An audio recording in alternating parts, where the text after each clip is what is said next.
Welcome to the Springs in the Desert podcast. We're those friends that you can take with you wherever you are on the path of infertility. Hey there, welcome back to the Springs in the Desert podcast. I am Jillian, your host, and as usual, I am just so excited to be here with you today. Today we're having a conversation that's going to start off the month of May, where we are talking all about mental health and taking care of not just our bodies, but our minds and all the many ways and shapes that takes. And I'm so excited really today to have a guest back that I wasn't able to chat with for the first time. We have Eileen Tully with us today. So welcome, Eileen. How are you? Good. Thanks so much, Jillian. It's so nice to meet you finally. Yes, I 100% agree with that. Listeners, if you missed out on the first episode with Eileen, we will link that in the show notes so you can get to know her a little bit more there and some of her story. And today, to start off this taking care of our minds and what that looks like, Eileen and I are going to talk about mindset. She is a mindset coach, and I am really eager to learn about this because I did not even know that was a thing. And when I was thinking about it as I was preparing the notes today, and that sounds really lovely and something that I would love to know more about. So, Eileen, let's just start there. What is a mindset coach? How did you find out about that? I feel like this is something I should have known about, but clearly do not know.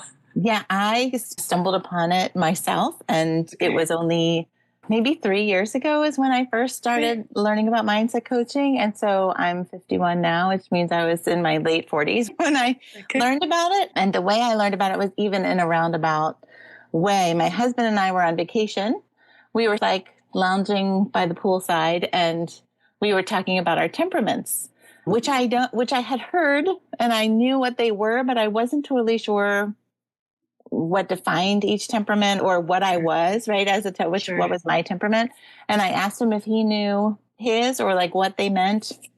It was just something that I had heard about, and I had to finally have a little bit of time to be like, hey, do you know about this? So we looked online and found a temperaments assessment, like an online quiz, right? That you take So I said, here's the link. You take yours. I'll take mine. Let's see how this goes. And it happened to be created by Metanoia Catholic.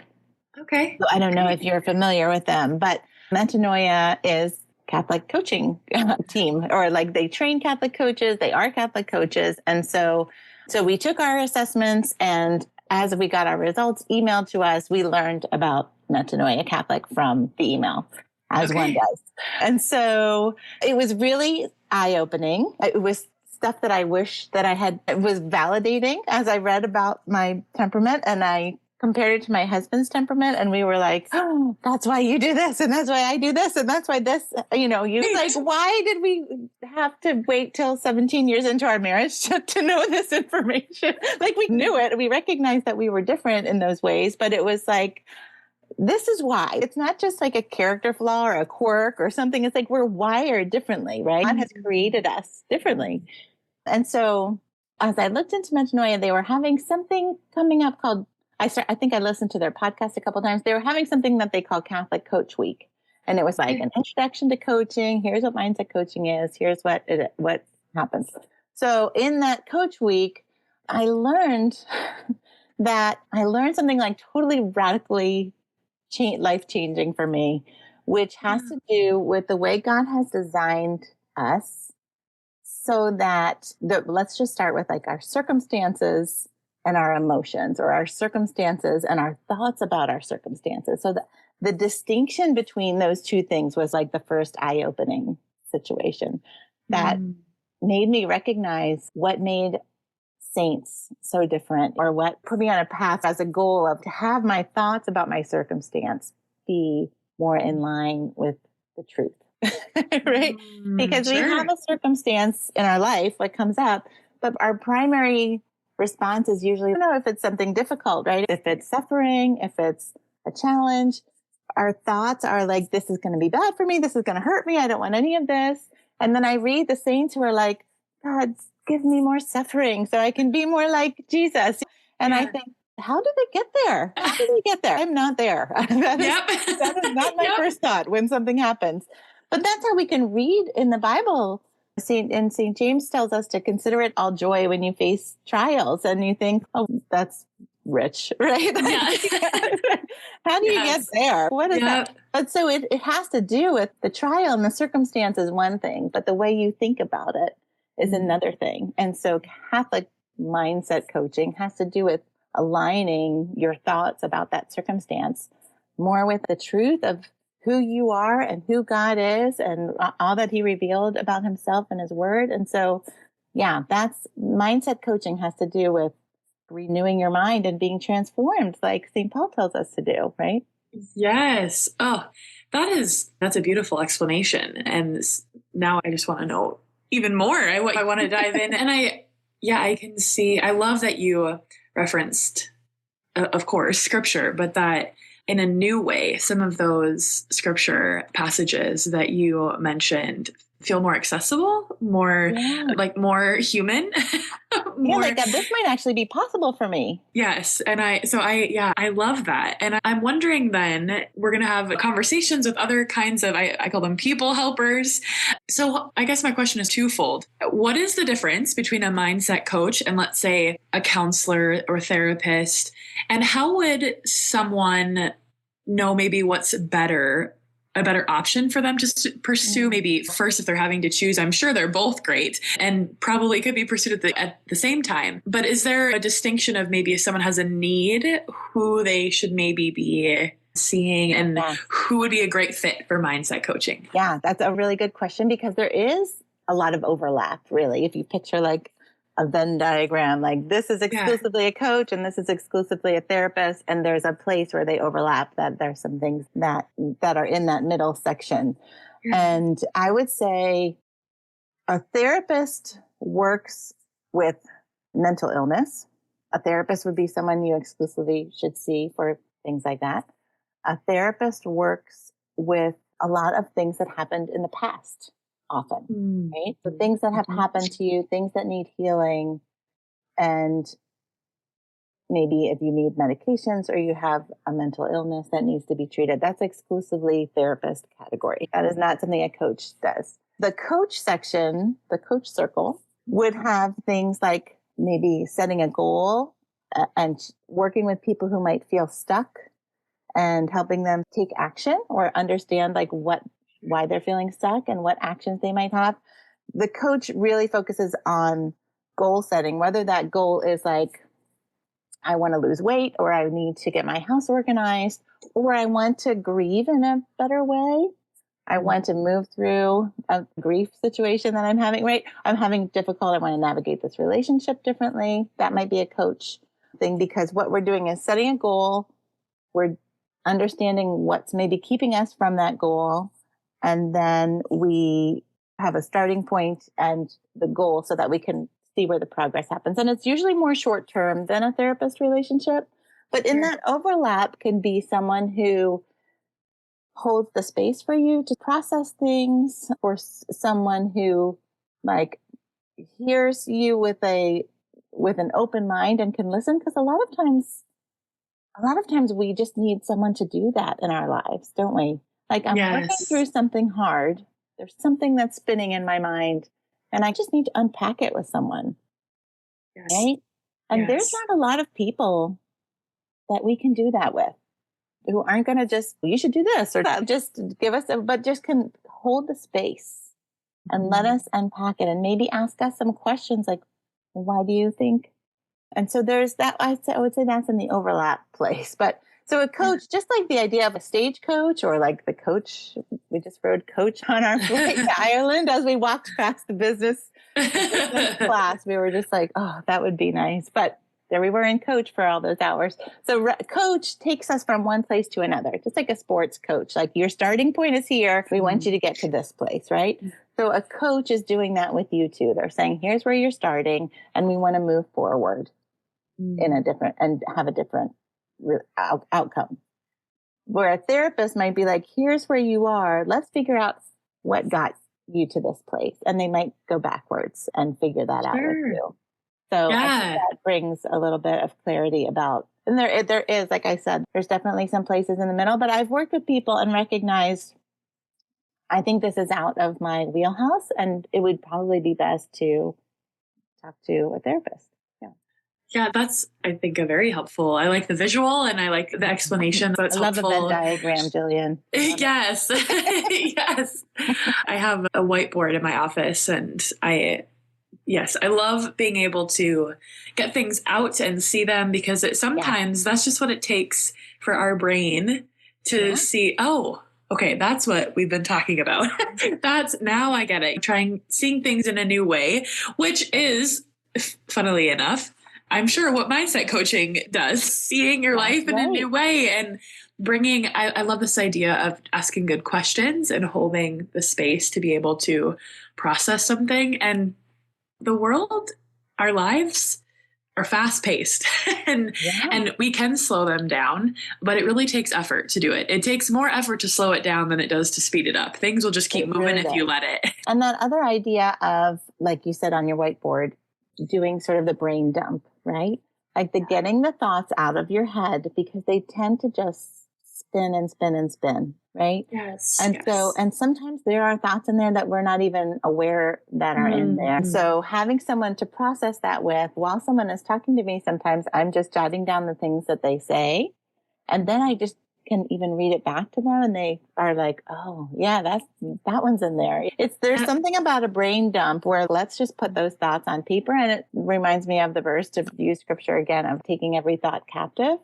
What are all your thoughts about this circumstance without judging them? Like just get them out of your mind and onto paper or into somebody else's ears so that they can more objectively look at them with you and just say, okay, like how can we work through these? Yeah. Hey friends, it is your podcast host, Jillian. Just popping into this episode to ask you to consider supporting our podcast with a financial gift. This episode is brought to you by staff, volunteers who reviewed the content, and a professional editor. We would be so grateful for your financial support to keep this podcast sounding great and reaching more listeners who need a friend on the path of infertility. Thank you for your support. Yeah. And even that, like a curiosity about yourself, sometimes I think, and I'll just speak for myself, but I would bet that is perhaps a common feeling where we can be critical of ourselves, judgmental of, oh, I was thinking that, I don't want to say that out loud, or we can be harsh in the thoughts that we're having or the conclusions maybe that we've come to. And so to be able to, again, just have that space to process those things and have someone say, okay, here's what I'm hearing. Is this true? Is it just, I love that idea. And to then use that to go forward, to make a goal. I love goals. I love having deadlines, and to have someone in it though, someone helping you with it, I think is key. I've set so many goals and I would say I'm fairly good at reaching them, but it's so much easier to have someone who's walking with you and rooting you on, encouraging you, checking in on you to make those goals successful and maybe even soar beyond them. Yes, absolutely. Yeah.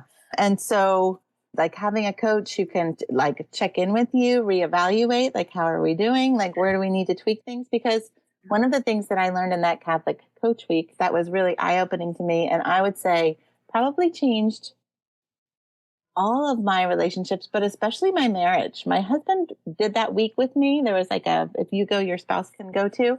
And we did that together. And we learned that, now that I understand it, it seems so obvious, but it wasn't obvious to us, that our thoughts create our emotions. So I told you we have our circumstance, we have our thought about our circumstance, and our thoughts create our emotions. And if you don't believe me, like it's a rainy day here in New Hampshire, if you don't believe that, the example I give people is that, let's say two people wake up on this rainy day and one of them was planning to do a big family reunion outside at the park, right? And the other one, so he might wake up and be like, oh, it's ruined. We had to reschedule. I'm so upset. I'm so disappointed, right? So did the rain create that? Maybe. But the other person might be a farmer whose crops are about to die. And he's like so thankful that it's raining today because he was thinking he's going to lose the whole farm, right?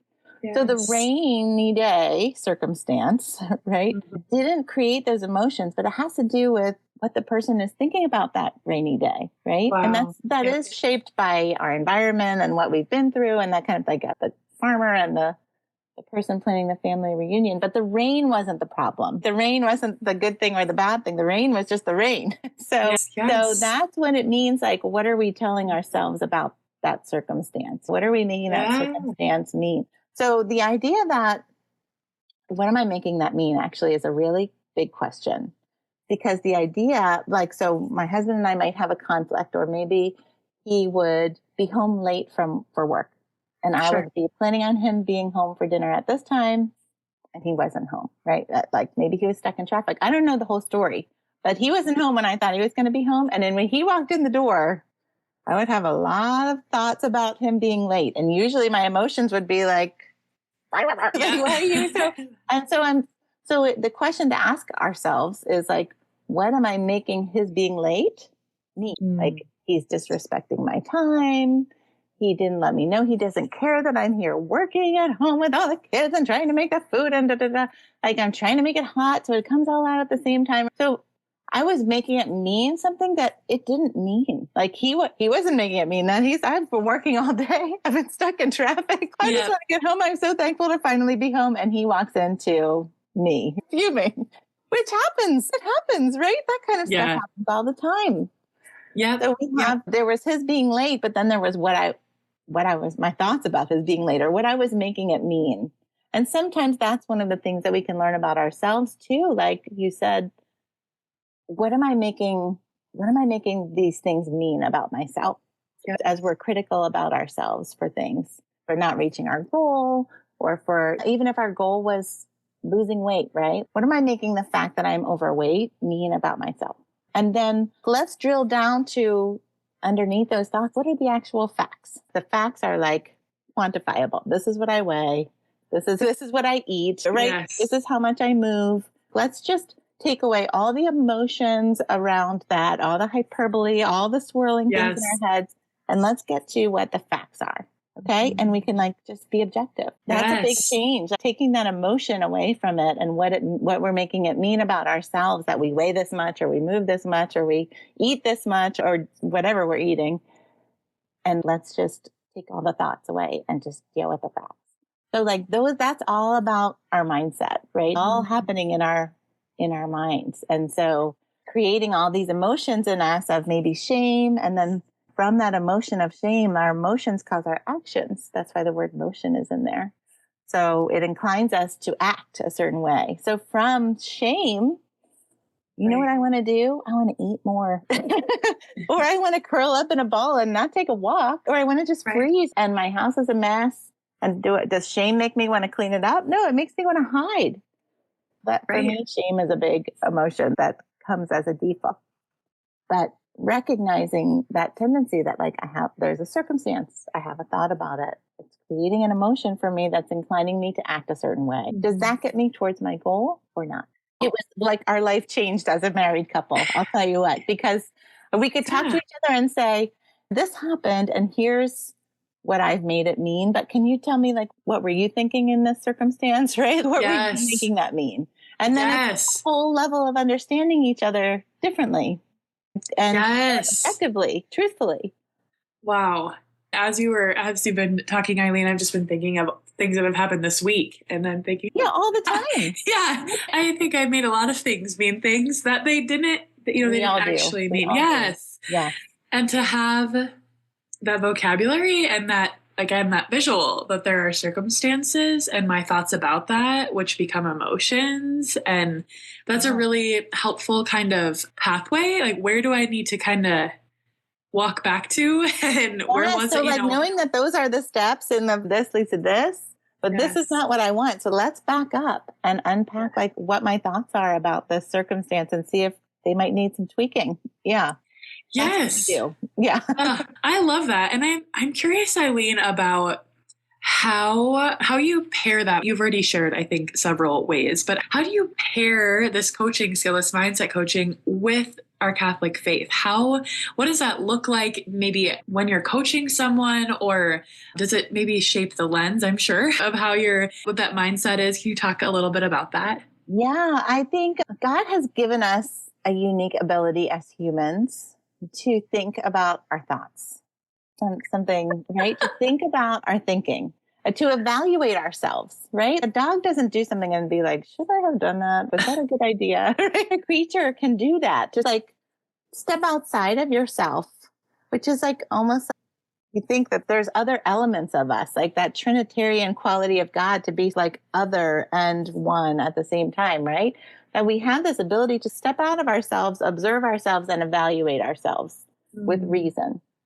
So that is a gift that God has given us to do. And I think that understanding the human person and the way he created us helps us, and this gift of reason that he's given us just helps us to, we don't often engage our gift of reason. Often we just act on our emotions. In fact, look around the world today, like most people are acting on their emotions and they're not engaging reason to be like, what am I, like, is this the right action? Is this emotion? What's this emotion based on? What am I making these things mean? This is a gift that God has bestowed upon humanity that we don't use enough, I think, as a whole. So understanding God's creation of the human person, what it means to be human. Another thing to think about is that the desires that we have, all of them are good. And so we might not be acting on them in a good way, but our desires are good. And so I think even if I can talk about this here, but even the underlying desire of something like looking at pornography, the underlying desire really is for like connection or love, right? So it's like these things that God really created us for. We can look at, and if we can get to that underneath, like what's really the desire? What are you after? It's like the first question Jesus asks in the book of John of his followers is, what do you seek? What are you seeking? So it's interesting to ask that of ourselves, or ask that as a coach of my client. What are you after? What's underneath that? What's underneath what's happening? And so really, I think if you put yourself in that story, and Jesus, the first thing he says is, what are you seeking? It really is a question that we don't ask ourselves enough. What is it that I want? What am I after? What am I seeking? But not only that, God invites us to co-create with him, right? So if we're setting a goal for ourselves, we want to make sure that it's a holy goal, that it involves virtue, which sometimes can be a little uncomfortable to recognize where we might need to grow in some virtues, but it's good to identify those because ultimately they're making us grow in holiness. We can discern that goal with God and just decide through virtue, is this a good goal for me? So our Catholic faith is just all interwoven into this because it's how we were created. It's like what our humanity means, right? And so then when you think about one of the things we can do as we go up that flow chart that we were talking about, our thoughts and our emotions and our actions, you might think, I don't get to choose my thoughts, right? My thoughts just come into my head, right? And sometimes they do. And in addition, we have an enemy whose number one goal is to lie to us. Like he's the father of lies. He's been doing it since the garden. And not only lie, but drive a wedge between people, between us and God. That's his goal. So did he really say that you couldn't eat any food? Or like, he just knows you're going to be like him. I think about those whispers that he was saying to Eve as she was deciding, standing by that fruit, standing there looking at the fruit. And so our ability to choose our thoughts is something that's also God-given. And there's a verse in Philippians that says, whatever is good, whatever is righteous, whatever is holy, whatever anything is beautiful, think about these things. St. Paul is telling us to think about these things, whatever is good and true and beautiful. And if we couldn't choose our thoughts, that verse wouldn't mean anything. It does. So we get to back up, see what thoughts are in there, which ones are true, which ones are lies. And let's pass those through reason and evaluate and choose the true ones. My mind is racing with, this is so beautiful. And I think a skill I could definitely benefit from. And when you were talking about these desires, that although the action maybe that we took from that desire is not wholly healthy, good for us, that there is an underlying desire that is good. And from that action, now we have new emotions. We have things like you had mentioned shame earlier. And the way that you've laid this out, I think, is really beautiful and interesting to dive into, especially with those in this community who are carrying the cross of infertility. Because if you have this desire that's unmet, right, you have, and what does that mean about you? What have you made that mean about you? I think that many in this community could benefit from conversations like this. And yeah, I would guess that, and perhaps you could speak to this a little bit, Eileen, but I would guess that for those who maybe are experiencing infertility or loss, that those experiences have affected who they see themselves as, their identity. And so to go back in that flow chart is probably pretty important. Yeah, absolutely. And I think you and I had talked a little bit about the emotion of guilt too, as being a common one that for both infertility and loss. And I know for myself, that was an emotion that I really struggled with because after our losses, we had losses. And I just think I do retreats for grieving mothers now.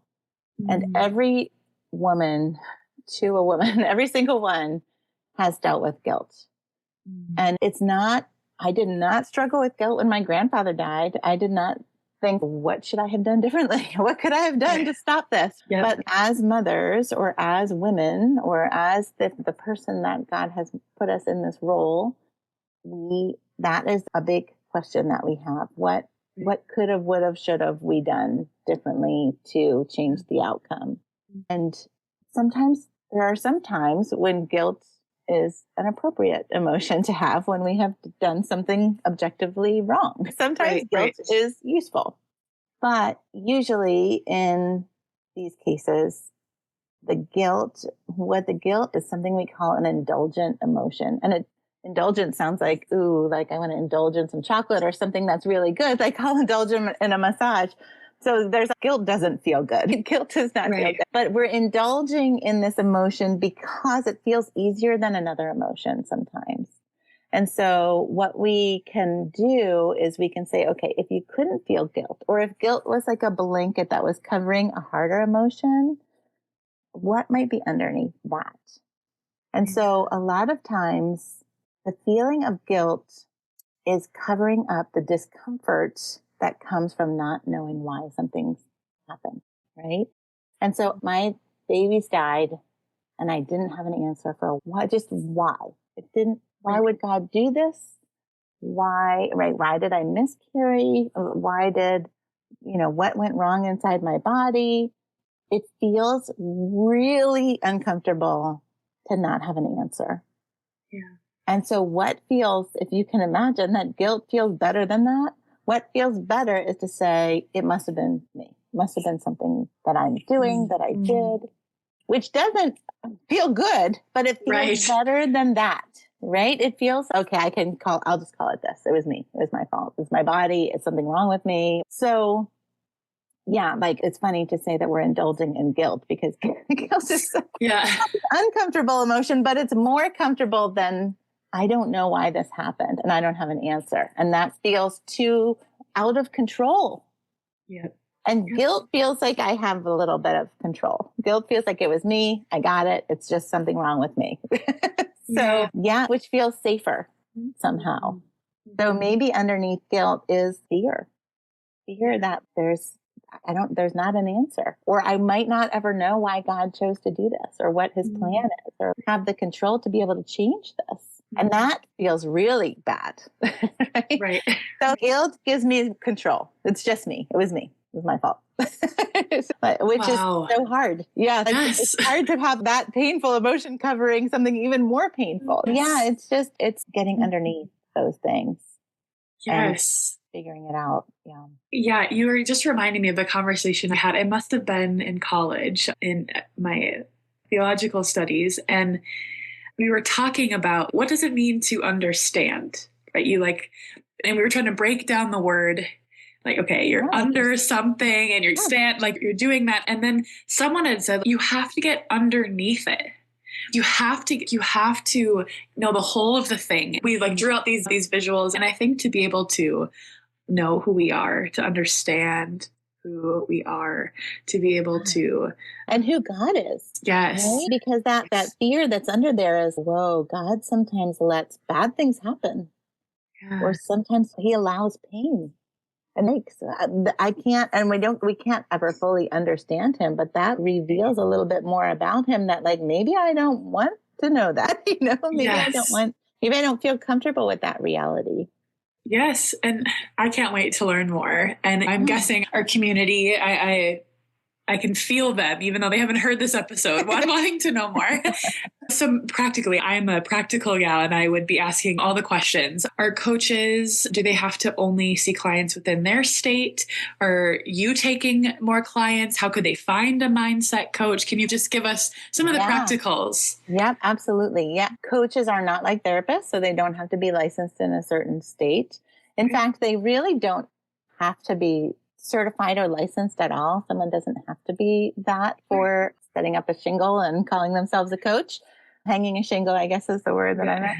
But I would recommend, I love Metanoia because, of course, like after I did that coach week, I just was like, I have to know more about this. I have to understand this better. It helped me understand myself and my husband and so many things. And I was already ministering to grieving mothers, and I recognized that this could be such a useful tool in helping them too.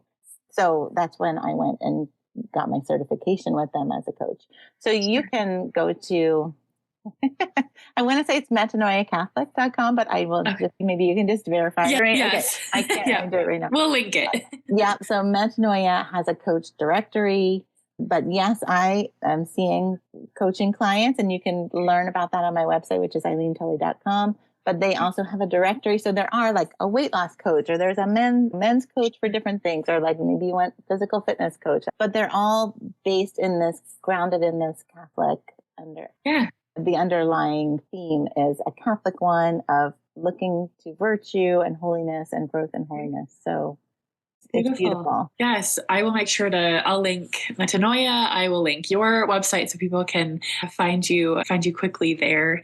And Eileen, thank you so much for sharing about this. I know it's opened up a whole new mindset for me. Exactly. No pun intended. It really shifted everything. Like, oh my goodness, wait, this is, and the reality is like, it's all been operating in the background anyway. It just brought it into my awareness so that that awareness is really what made a big shift for me to begin with. Yeah. Love that. Love that so much. And I'm just so grateful I got to spend some time with you today, Eileen. Listeners, just know that we're praying for you and on this journey of holiness, and uniting our crosses to the Lord's can be a tough thing, but we have some great resources available, and we have some great people who want to walk with you in that. So Eileen, thank you for sharing about this. And I can't wait for the next conversation. Yeah. Thanks so much, Jillian. God bless. Thank you.